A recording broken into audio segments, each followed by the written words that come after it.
a la pileta. La cosa ahí empieza a complicarse. Pero es cierto. Es decir, lo que estarían planteando acá, que ya el tema de ignorar las cosas,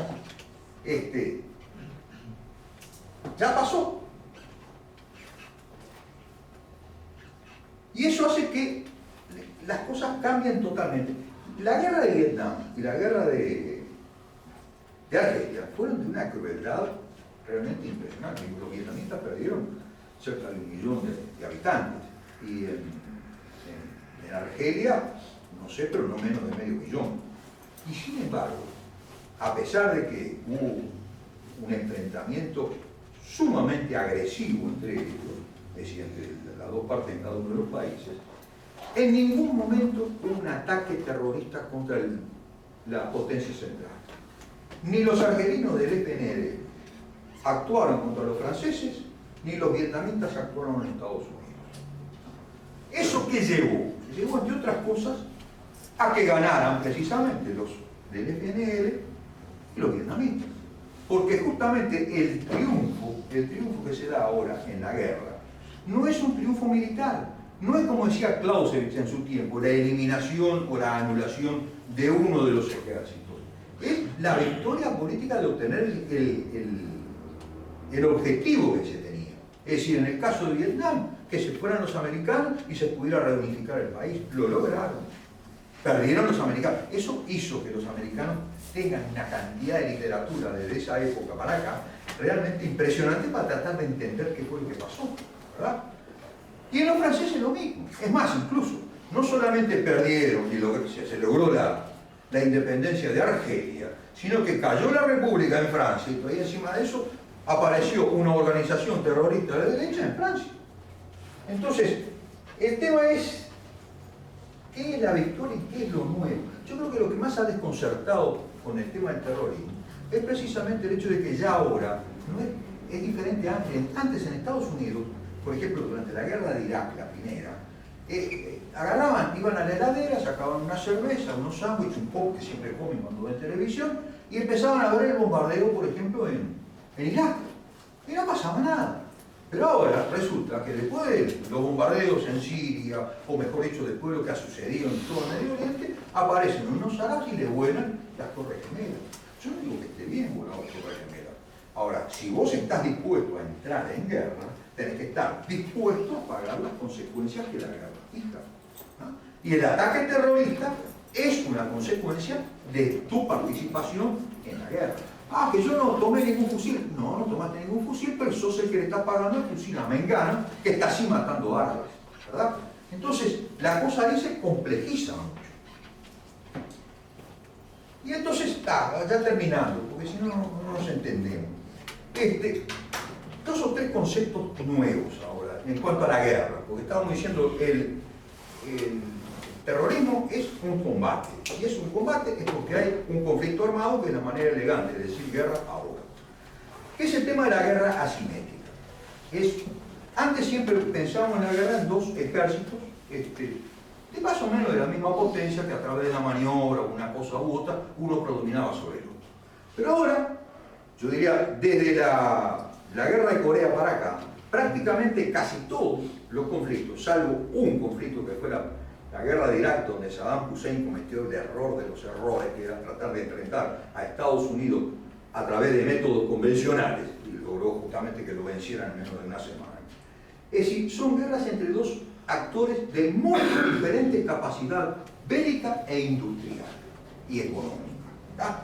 Dice, es un conflicto, la guerra asimétrica es un conflicto violento, donde existe una gran desproporción, tanto militar como política, entre las fuerzas que llevan a las partes a utilizar medios fuera de la tradición militar común, ¿verdad? Entonces, uno dice, bueno, si son muy desiguales, gana siempre el más poderoso.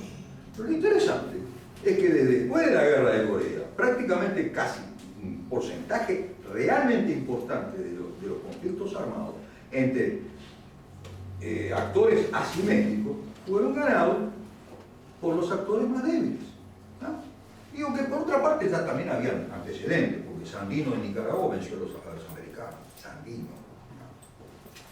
¿no? Y entonces está el tema este, que tan inocentes son los civiles blancos del terrorismo, si lloramos, los tenemos derecho a llorar, ¿no? Primero está la respuesta de Ben Midi, que daba en el pedazo de video que le mostré. Digo, si están poniendo bombas, si están asesinando, están torturando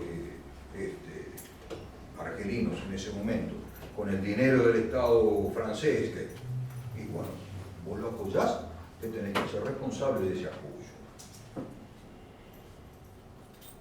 Lo mismo podemos decir en la Segunda Guerra Mundial, cuando teníamos las ciudades alemanas al lado de los campos de concentración. Digo, los ciudadanos de esas ciudades no operaban los hornos de incineración, pero el olor a carne quemada los inundaba y ninguno podía no saber lo que estaba sucediendo. Entonces son cómplices, son inocentes, no son inocentes. Fue lo que hicieron los americanos en uno de los campos, no me acuerdo cuál de ellos, cuando entraron, obligaron al pueblo que estaba, el poblado que estaba cerca, a visitar el campo de concentración, se lo llevaron a todos, a decir que no sabían.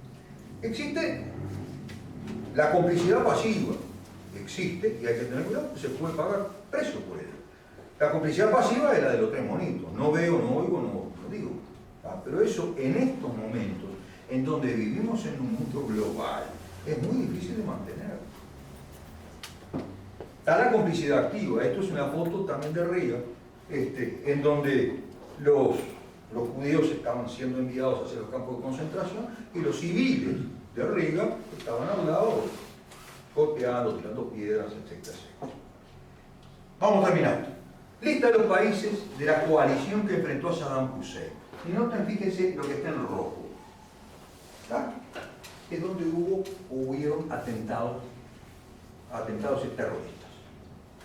Es decir, lo que sí se puede decir a los pobladores de Australia o a los de España, a los mismos, digo, miren muchachos, ustedes mandaron tropas, están combatiendo en Irak, están matando árabes, entonces nosotros vamos a hacer lo mismo. Yo no digo que vayamos ahora todos nosotros a poner una bomba en el ferrocarril de Atocha, pero digamos que no es un elemento fuera de lo esperable en un conflicto. Lo mismo en Afganistán, tenemos lo mismo, y casi prácticamente donde hay atentados, uno tras del otro. Bueno, estos son, donde se han producido atentados, por ahí, y es con este criterio. Bueno, creo que con esto, no sé si interesa, pero lo voy a hacer rápido de todas maneras. William Lind, que fue el que interpretó, un tipo, realmente, trató de unificar las formas de hacer guerra, darles un marco teórico, que él llamó generación. Es decir, cada generación de guerra es porque se diferencia una de la otra por el elemento cualitativo, fundamental. Y reconoció que de 1648 hasta 1989, cuando lo escribió y todavía se sigue manteniendo, hubieron guerras de 4 generaciones, en realidad de 3 generaciones, y él describió la cuarta. La guerra de primera generación, típica son las guerras napoleónicas, no tiene nada que ver ahí el terrorismo. La guerra de segunda generación, típicamente la Primera Guerra Mundial, que era una guerra de posiciones, trinchera frente a trinchera. La guerra de tercera generación, que eran de maniobra, en donde el prototipo es la Segunda Guerra Mundial. Y, ojo, la guerra de cuarta generación, que es a la que me voy a referir fundamentalmente ahora, como Argelia, Vietnam, Etiopía y algunos otros. La guerra de primera generación era una guerra tremendamente geométrica, de líneas y de columnas. Era realmente terrible, pues. Los soldados iban todos con su uniforme, agarraban sus fusiles con una proyectiles que eran de este tamaño, más o menos, se paraban a 150 metros y empezaban a tirar. Y ganaba el que le quedaba el último en pie, ¿verdad? Pero fíjense qué geométrica que era el campo de batalla, ¿no? Totalmente geométrica. Claro, este fue el resultado de un fusil de animaliza que tardaba mucho tiempo en recargarse, entonces tenía su peculiaridad. Y lo importante es que la victoria era la victoria militar, es decir, el ejército que desarmaba al otro, típicamente Clausewitz. Y además se mantenía una estricta diferenciación entre combatientes y no combatientes. Segunda generación. La guerra de segunda generación fue desarrollada por los franceses durante y después de la Primera Guerra Mundial, en donde lo que le ponían era el énfasis en la capacidad artillera que se tenía, es decir, ya no era la cantidad de hombres, como la de primera generación, sino la cantidad de artillería que se poseía, y después algunos inventos que fueron apareciendo por ahí con la ametralladora, el alambre de púa y alguna otra cosa. El objetivo ya no era la desaparición del ejército, sino el desgaste del ejército, y en general era un combate de empuje, uno empujaba al otro. Eso llevó a una situación espantosa, toda la Primera Guerra Mundial, en donde para ganar 10 metros de terreno había que emplear 10.000, 20.000, 30.000, 100.000 bajas. La batalla de Verdún, que fue una batalla que terminó empatada prácticamente, se llevó 1 millón de soldados. Eso era la guerra de segunda generación. La de tercera generación es la que se inventó fundamentalmente por los alemanes con la Blitzkrieg, es decir, la guerra relámpago, donde ya importaba mucho más que el tema de la cantidad de armamento, y eso importaba la maniobra. En lugar de empujar de adelante hacia atrás, se trataba de rodear y hacer colapsar a la organización enemiga desde atrás. ¿Tá? Pero bueno, acá lo importante para nosotros es, en una guerra no lineal, la segunda sí era lineal, bueno, trinchera frente a trinchera, acá no era lineal, y además que después de tanto tiempo es que se acepta el ataque masivo a civiles, como lo habíamos dicho, es un elemento diferente. Entonces entramos acá, con esto termino, que es el concepto de la guerra de cuarta generación, que es la que estamos viendo ahora, precisamente. La guerra de cuarta generación dice, primero, no hay enfrentamiento entre ejércitos regulares, ni necesariamente entre estados, sino entre un estado y o grupos armados. El territorio pierde su importancia. Es decir, antes se conquistaba, como decíamos en el caso de Verdún, se trataba de llevar para acá a los alemanes. El terreno era lo que definía la batalla junto con el desarme del ejército rival. En este momento, con la guerra de cuarta generación y en todos lados, el terreno es algo que no importa tanto, como lo vemos ahora en Siria, donde, por ejemplo, el Estado Islámico consiguió dominar una enorme cantidad de territorio, y ese territorio ha desaparecido, sin embargo el ejército islámico todavía existe, y existe con fuerza, como han tenido que aprender en Sri Lanka. Y a menudo ese territorio lo dominan en forma alternativa a uno y otro, es decir, el que domina de día no domina de noche, el que domina de noche no domina de día. Es decir, el territorio, el terreno en la guerra de cuarta generación no importa tanto. En la guerra de cuarta generación, y esto tiene casi vinculado con el tema del terrorismo, se desdibujan los límites entre la guerra y la política, entre soldados y civiles, entre paz y conflicto, entre campo de batalla y seguridad. Entonces, eso es lo que, en este marco, es decir, donde no hay ejército regular, es que el terrorismo aparece y se desarrolla. La victoria se define por los objetivos políticos. La victoria militar no decide en el resultado de la guerra. Es decir, son derrotas tácticas y victorias estratégicas. Eso fue lo que pasó particularmente en Vietnam. Los americanos pensaban que iban ganando la guerra, porque sacaban la cuenta de cuántos vietnamitas mataban por día. Era brutal. Sin embargo, lo que no pudieron imaginarse siquiera iba a ser el movimiento anti-establishment que iba a aparecer en Estados Unidos, y que de una manera u otra forzó precisamente a llegar a la paz con el Vietnam. Y la otra cosa es que se difumina la diferencia entre combatiente y no combatiente, y de ahí aparece también el criterio del terrorismo. Digo, esto es el resultado de... Utilizo esta foto que es muy típica, ¿no?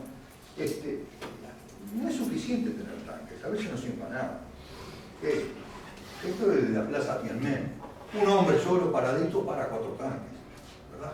Es decir, no es un tema de fuerza bruta contra fuerza bruta.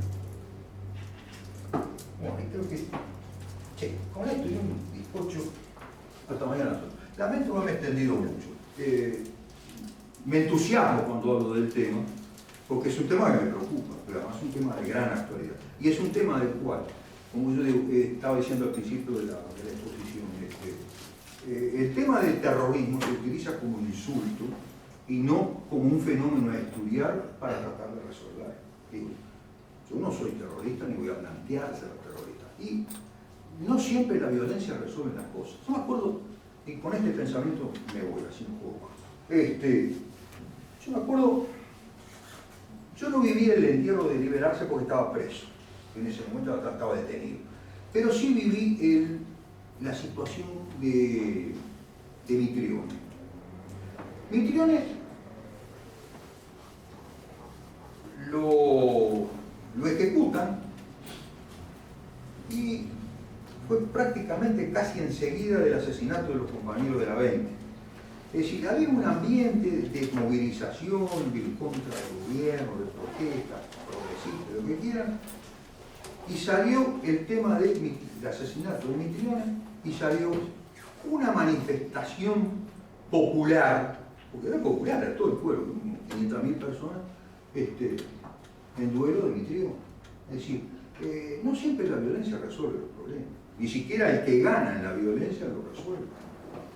En el caso de Liberarse, sí me acuerdo también, aunque no lo vi, me acuerdo está, digo, cuando eso me la contaron, la manifestación que se vio en las calles de Montevideo, en duelo por la muerte de Liberarse, fue enorme. Y cuando terminó la manifestación, hubo un grupito, yo qué sé, habrán sido 50, 100, 150, que destrozaron prácticamente toda la vidriera de Montevideo.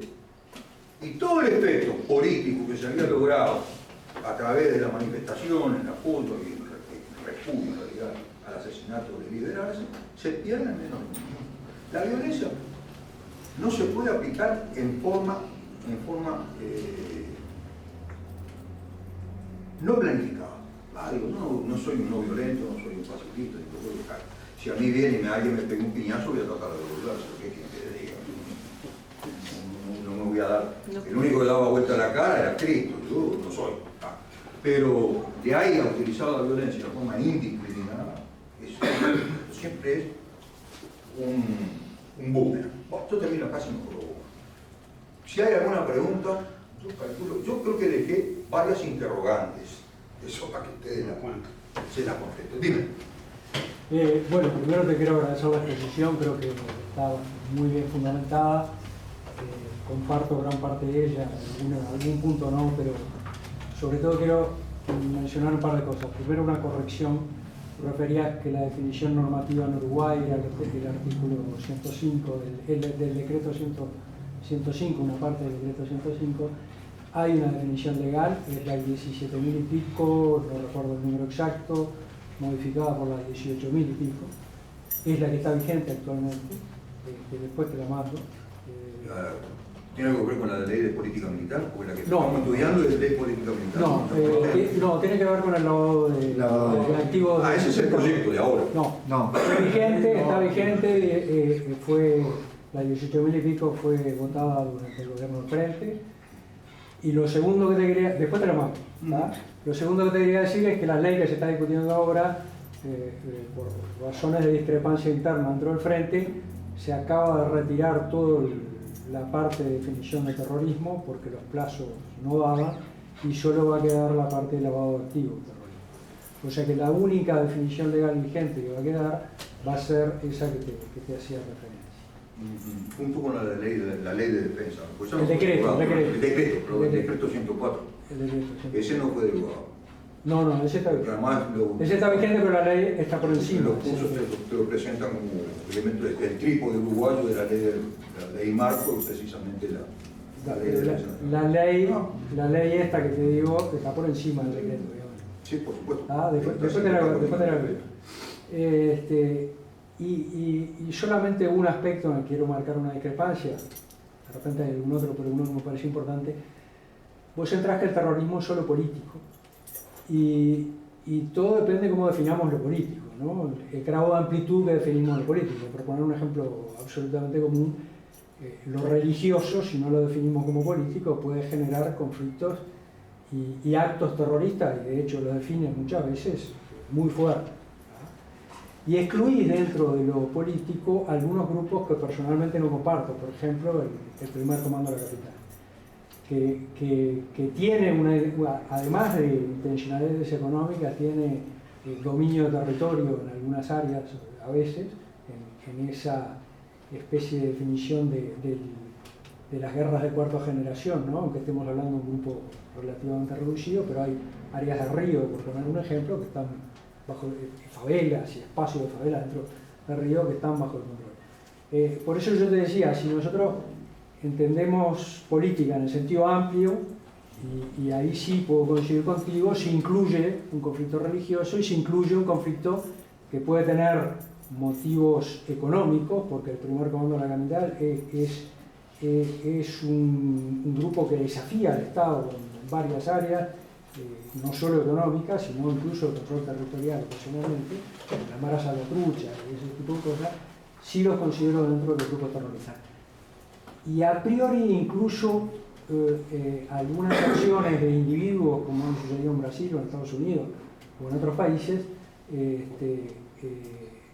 cuando hacen acciones dentro de ámbitos educativos para matar y ajustar cuentas a un grupo de personas, también están generando una acción que creo que puede calificarse de terrorismo. Y sin duda, en el caso que mencionaste de Suecia, donde el objetivo de Noruega, perdón, Noruega.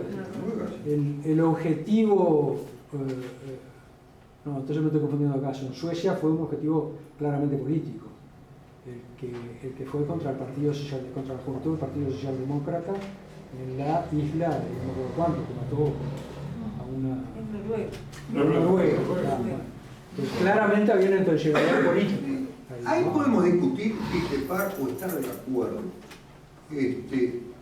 Porque hay una frontera que es muy difícil de establecer entre lo que es terrorismo y el crimen de odio, que los americanos lo utilizan mucho. Es decir, los atentados de la supremacía blanca, por ejemplo, generalmente lo califican como crímenes de odio. Me parece que está bien, porque no creo que, más allá de que digan alguna cosa antigubernamental, lo que sacan es sacarse su noción de derecha que tienen, derecha extrema. Lo de Suecia, hay que verlo. O sea, que es como la discusión que hubo acá en Uruguay cuando se mató a Feldman,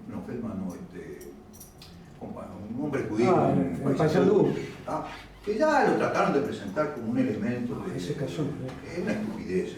Ni siquiera crimen de odio, lo que era sencillamente un psicópata. Y varios de estos crímenes en Estados Unidos, lo que estábamos mencionando, de la escuela y lo demás, son generalmente gente psicopática, digo, y que además tienen la capacidad de poder conseguir un armamento con mucha facilidad.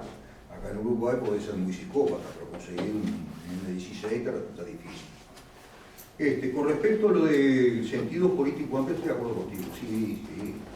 Lo que quiero decir es que es un objetivo, vamos a decirlo por la negativa, es un objetivo no militar. ¿Tá? Puede ser religioso, puede ser lo que sea económico.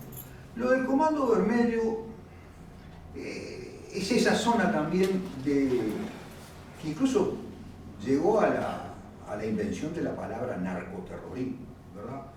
Es decir, en realidad lo utilizó, ¿cómo se llama Escobar? Escobar llenó de bombas Medellín para tratar de que no lo extraditaran. Cuando uno habla de política en general trata de hablar de algún cambio, y eso no era un cambio, era tratar de evitar que lo metieran en cara en Estados Unidos. Podemos discutirlo o no, digo, quizás la mayor discusión es quién debe enfrentar eso, si lo debe enfrentar un Ministerio del Interior o si lo debe enfrentar una Fuerza Armada. Pero en fin, es lo mismo, de todas maneras va a ser violencia contra violencia, de cualquier manera. Lo de la Mara Salvatrucha, la Mara no le importa el territorio, eso sí que la verdad que es puro tráfico y más nada. No sé si alguna vez vieron la foto de los integrantes de la Mara Salvatrucha, son los que se tatúan toda la cara. Y los asesinatos son de a decenas. Y el Comando Vermelho sí es cierto, ocupa territorio, pero lo ocupa también para que lucha por el mercado, es una lucha por el mercado en última instancia, ¿no? Es decir, una lucha frente al gobierno por el mercado de la droga, por el dominio del territorio, es lo mismo que pasó acá hasta que se empezaron a hacer los raids en Melborro y en aquel lugar. En general creo que estamos de acuerdo. Son detalles. ¿Soy yo el que da la palabra? Bueno. No, ella lo que no, yo soy profundamente pacifista y entiendo que lo quería informarme porque para mí es algo bastante misterioso todo lo que tiene que ver con el terrorismo, pero pienso que en el centro del terrorismo está la lucha del poder. Y el poder, si uno lo lee en libros corte psicológico, etc., el poder puede destruir la condición humana por las aspiraciones, por la pugna, por la dominación, etc. Y creo que en el terrorismo queda bien claro el tema del poder, porque sea por la religión, sea por lo político, sea por lo económico, sea por zonas geográficamente estratégicas, por el petróleo. Y por ejemplo, ahora que estamos tan cercanos a lo que pasó en la 20, los 8 compañeros que fueron asesinados en la 20 fue un acto terrorista. ¿Ah? Porque los hincaron frente a todo el barrio que lo podía haber escondido porque las balas pasaban por todos lados y los ejecutaron. Y nosotros, ¿ah? Yo pacifista me siento como culpable y responsable porque nosotros no reivindicamos lo que se les hizo a los compañeros de la 20.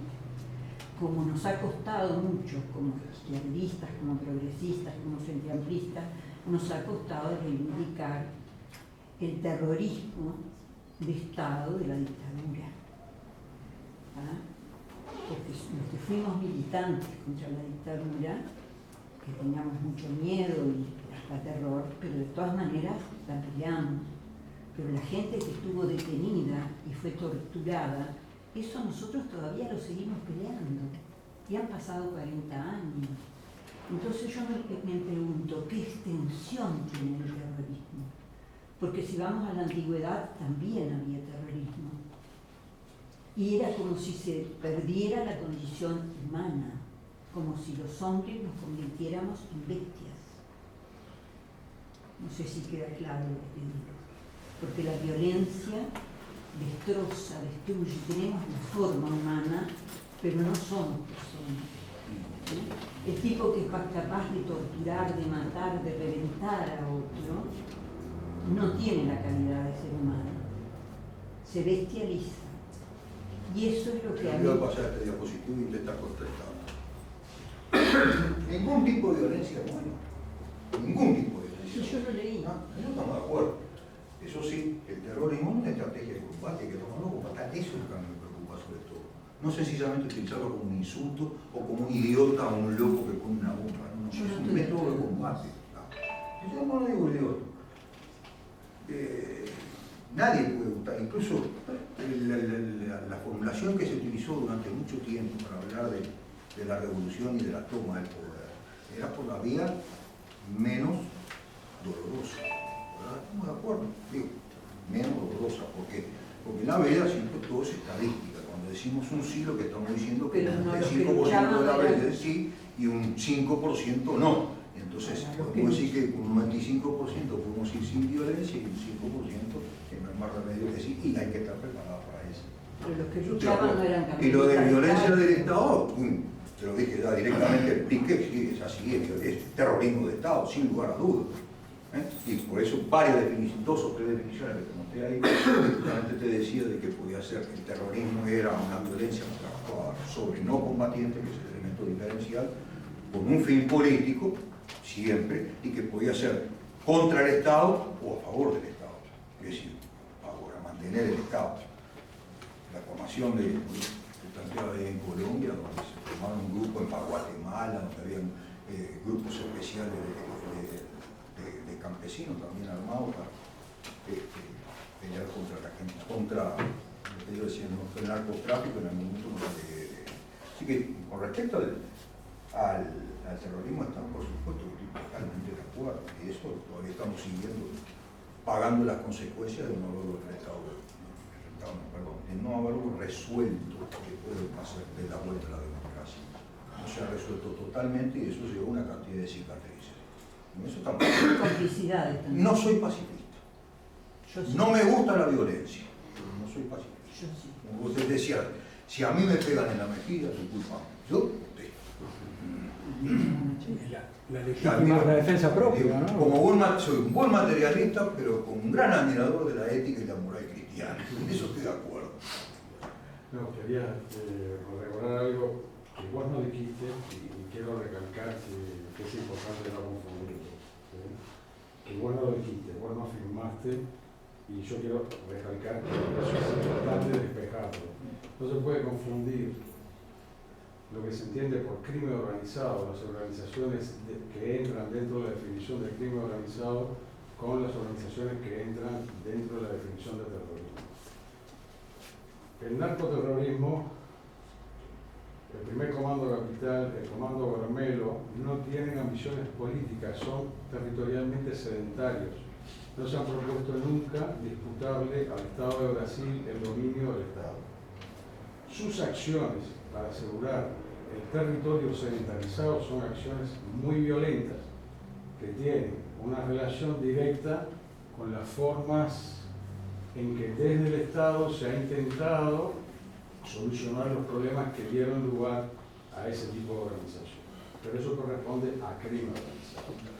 Las maras en Centroamérica, el origen de las maras está ubicado en el conflicto centroamericano, después de la Revolución Sandinista y las grandes expulsiones de poblaciones de Honduras, Guatemala, hacia los Estados Unidos. Las maras nacen en la zona sur de los Estados Unidos como una forma de defensa de los ataques producidos por una población afroamericana fuertemente asentada y bajo lógicas de pandilla a los cuales ellos tienen que enfrentar. Los Estados Unidos deportan una importante cantidad de salvadoreños, guatemaltecos y hondureños, que conforman en ese momento las maras en el territorio continental de los Estados Unidos, regresan a Centroamérica y se empiezan a expandir hacia toda el área centroamericana, llegando incluso actualmente hasta México. Pero las maras no son una organización terrorista, son una organización de crimen organizado. ¿De acuerdo? Tampoco se propone tomar el poder y cosas parecidas. Sus pacificaciones son prácticamente muy limitadas, se limitan a cierta cantidad de manzanas, de cuadras. Por eso se llama, por ejemplo, la Mara Salvatrucha y la Mara 8. Y se está referida a 8, que es la calle de Estados Unidos donde ellos vivían cuando fueron expulsados luego de la guerra en Centroamérica por las acciones, acá está de fondo, los irá en contra y demás.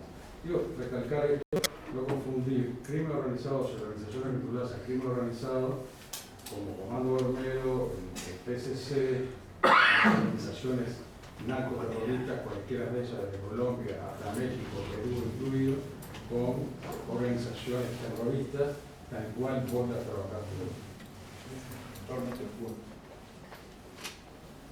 Voy un poquito más atrás y discrepo con mi compañera de banco. Me parece que la especie humana es la única que planea guerra. Y los mamíferos son los que empezaron con la violencia. Me parece que antes de los mamíferos, las especies no eran violentas con sus propios compañeros de especie. Entonces me parece que tendríamos que, cuando hablamos de humano y de ser humano y de eso es una actitud más humana o menos humana, la guerra es lo más humano que hay. Es espantoso. Es horrible. Y lo que tuve, la cita de la Biblia, yo no soy muy lectora de la Biblia, pero sé que hay varios capítulos de la Biblia que son de relatos de guerra y de matanza, y incluso la que tú comentaste, ¿no? Que hasta que no dejaron nadie vivo, o sea, ahí no quedó ni los medios de prensa para difundir, o sea, el objetivo terrorista se perdió porque nadie se enteró que habían matado a todos porque los habían matado a todos. Pero me parece que deberíamos reflexionar sobre que el ser humano es el que inventó la guerra y que los mamíferos son las únicas especies que luchan dentro de la misma especie. Las otras especies matan para comer, etcétera, etcétera, pero no combaten entre sí. Entonces lo humano no es tan bonito. Los mamíferos luchan entre sí, pero no hacen la guerra. Claro, los seres humanos son los únicos que se organizan para la guerra, que es una manera muy eficiente de matarse. Y que cada vez, además, justamente a medida que se ha desarrollado la humanidad, ha mejorado y perfeccionado la manera de matarse. Es así. Y eso no lo vamos a terminar nosotros por ahora. Totalmente de acuerdo. Aunque te digo, vuelvo a decirte la verdad, hoy por hoy hay elementos como es el crimen organizado, el narcotráfico, por ejemplo, el crimen de guerra, que también existe. A veces es muy difícil de diferenciar del terrorismo, por ejemplo, de ejecución de algún prisionero que fraguó la guerra. Se hacen transferencias de metodologías, pero no porque se copie el espíritu de organización. La transferencia de metodología de combate es parte de las características de la guerra asimétrica. Yo que sé, las organizaciones de la policía actualmente, en un conflicto armado, lo tenemos en el Uruguay, tienen transferencias aprendidas en los combates de la guerra asimétrica. La Guardia Republicana es exactamente eso. Acá se venció el terrorismo de Estado. Acá sí. Se venció el terrorismo de Estado. Y sin armas, casi sin armas, no estábamos armados. Digo, fue la lucha en la calle, Las armas de lucha sí. Ahí está, sí, Depende de la sí. situación política de cada momento. Claro. Lo que sí te puedo decir es que no hay en la historia ningún dictador que se haya podido mantener durante mucho tiempo si tienen enfrentamiento de la mayoría de su población. Eso hay que ir claro. No sin armas, no, digo, te diría, no tenía armas de fuego, otras armas. Claro, Era lo que yo claro. en razón de lo que estaba viendo acá, que acá la lucha clandestina, no se supo, pero tampoco las organizaciones políticas que participaban en esa lucha clandestina la reivindicaron. Acá existen los presos y los exiliados. Los que estuvimos en el Uruguay luchando clandestinamente no exigimos. Sí se sabe. No sé qué se sabe. Lo saben. Se habló del incidio. No es incidio, no es la palabra. No hablemos. ¿Cómo es Yo lo que me incidio? pregunto No, si no Uruguay es es incidio, incidio. no sé qué es. No, alguien inventó la palabra Benedetti, los que se quedaron acá. Lo que me pregunto si más allá de que nosotros no hemos mandado tropas a invadir ningún país, sí hemos mandado tropas a imponer la paz o para conservar la paz. Preservarlo. Sí. Pero también me pregunto si así Mandamos como tropas a Paraguay, sí. no creo que los uruguayos estuviéramos muy preparados para la dictadura que se nos vino. Y me pregunto no me contesto, ¿no estamos preparados para un ataque terrorista? Si hubiera un ataque terrorista acá, sería devastador, ¿no? Yo creo que contra un ataque terrorista es muy difícil estar prevenido a todo nivel. Y ¿no? sorprendente. En el caso de los americanos, que están todavía recogiendo los pedazos de la Torre Gemela, ¿verdad? Es muy difícil. Yo lo que sí creo, y eso es una de las cosas a las que tendría esta exposición, es a decir, porque se está quitando mucho el fantasma del terrorismo. Y acá en América Latina, prácticamente se puede decir que no ha habido atentados terroristas, sacando el tema de los atentados en la AMIA, en Buenos Aires, que en realidad sale de todo patrón, además por el propio país que lo plantea. ¿Y eso por qué? Entre otras cosas, porque América Latina se ha mantenido neutral o relativamente neutral en todo el enfrentamiento de Estados Unidos con los países árabes. Ahora, el día que Uruguay, con su ministro de Relaciones Exteriores, vaya a condenar al ISIS y yo qué sé, apoya al ejército en contra de Bashar al-Assad, y bueno, ahí vamos a prepararnos para que haya terrorismo. Pero ahora no, ¿por qué? Porque el terrorismo no es ilógico, eso es lo que yo quería decir. Es brutal, pero no es ilógico, ¿verdad? Se trata de lograr algo, decir, bueno, miren muchachos, si ustedes nos mandan tropas acá, pero no, nosotros vamos a meter 25 bombas hasta que las retiren. Y es muy cruel, salta la sangre para todos lados, vísceras para todos lados, pero es racional. No que dice que yo apoye a Al Qaeda ni apoye al Estado Islámico. Una cosa no es apoyar, otra cosa es decir, son ilógicos y meten bombas por cualquier lado. No. Meten bombas cuando piensan que pueden obtener un determinado resultado político que pueda favorecerlos en su lucha en su lugar. Por eso llamaba a decir lo nuevo que se ve en esta guerra de ahora. Es que antes la lucha se daba solamente en el país africano o árabe, ¿verdad? Es decir, ahí habían muertos de todo. Pero no no se explotaba una bomba brasilera ni en Londres, ni en París, ni en Estados Unidos. Ahora sí. Por eso, yo no digo que Uruguay en algún momento evalúe de que tiene que entrar en conflicto con algún país árabe, pero eso sí, vamos a advertirle a la población de que como consecuencia de eso tenemos que esperar seguramente algún acto terrorista por lo menos. Yo creo, por eso creo que hay que entender el terrorismo como un elemento racional, no como gorditos malvados que ponen bombas por cualquier lado. Esa es una simplificación que no lleva a nada y por otra parte tampoco lleva a ningún tipo de prevención. No, yo estoy de acuerdo, pero por ahora parecería bastante alejado. Claro, algunos se hacen los vivos, por ejemplo. Fíjate, no fue terrorismo, pero Bolsonaro habló en algún momento contra la anexión de Israel y los Altos del Golán y lo apoyó. Y a los pocos días la República Árabe Unida le dejó de comprar carne a Brasil y Bolsonaro tuvo que callarse la boca y no decir nada. Claro, no es una bomba, pero es una presión interna. Es decir, cada acción tiene una reacción.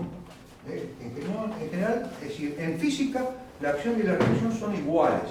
En política la acción y la reacción rara vez son iguales. No, pero en eso no te puedo decir que no. El terrorismo es siempre reacción, o sea, no comienza una cosa con terrorismo, ¿no? Yo te diría que no siempre es reacción. El terrorismo del Estado generalmente no va, sí, en realidad empieza, porque el terrorismo del Estado. Es como el huevo de la gallina, que es primero. Claro, el Estado incluso por problemas de economía. Es mucho más barato dirigir una república democrática, o democrática entre comillas, como quieran, que un terrorismo de Estado. Que tarde o temprano además hay que pagar las consecuencias. Pero ya, sí, siempre, acción y reacción. En general, el terrorismo casi siempre empezó como una respuesta de gente débil frente a desmanes de gente poderosa. Eso es así. Pero muchas veces, como en el caso que decíamos de Israel, fue también una manera de colonizar una tierra. Sí. No, primero. Un detalle. Si hablamos de lo que podrían ser represalias contra diferentes tipos de actos, hay una cosa interesante. Israel, el Estado sionista de Israel, porque una cosa es el sionismo y otra cosa es el judaísmo, y debemos diferenciarlas bien claro. Ha hecho guerras contra todos los que pudo. Sin embargo, hoy en día, y por algo le vive pidiendo plata a Estados Unidos, está sufriendo las consecuencias de una guerra económica que le está haciendo el Estado palestino, que se llama la famosa BDS, que quiere decir boicot, desinversión, y no me puedo acordar la otra palabra. Y le está generando un daño económico desde el punto de vista de lo que es la guita que podía llegar a Israel y que no llega porque hay un montón de empresas que están de acuerdo con esa política, digo, y de alguna manera frenan el empuje y frenan el genocidio que está haciendo Israel en Palestina. Digo que es una forma, si se quiere, distinta de guerra, pero es una forma, digo, que es la peor. Digo, si a vos te entran a sacar la plata del bolsillo para la guerra, se te complica, digo, porque esa mitad. Guita que llega a las empresas israelíes. La guerra es muy cara. Sí, pero los fabricantes de armas quieren vender las armas. Los que fabrican armas quieren Sí, vender. no solamente las armas, es todo lo que tiene en medio, digo, la asistencia social, el entrenamiento, es brutal, el costo. Por eso, en realidad, los términos de guerra se definen en términos de costo. Costo, por supuesto, económico y costo político.